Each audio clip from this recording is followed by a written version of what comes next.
విద్యా కమిషన్, వ్యవసాయ కమిషన్ని ఏర్పాటు చేసుకున్నాం.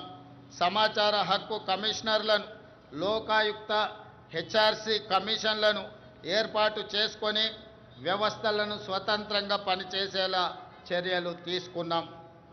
తెలంగాణ సమాజానికి పునాదులు మహిళలే. ఈనాడు తెలంగాణ సమాజం రాణి రుద్రమను, సమ్మక్క సార్లమ్మను, చాకలి ఐలమ్మను, మల్లు స్వరాజ్యాన్ని ఆదర్శంగా తీసుకొని ఈ మహిళల అభివృద్ధి కోసం తెలంగాణ ప్రజా ప్రభుత్వం ప్రయత్నం చేస్తున్నది.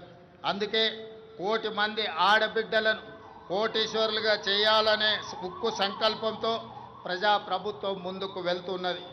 మహిళల ఆర్థిక స్వావలంబనకు ఇందిరా మహిళా శక్తి పాలసీని ఆవిష్కరించుకున్నాం.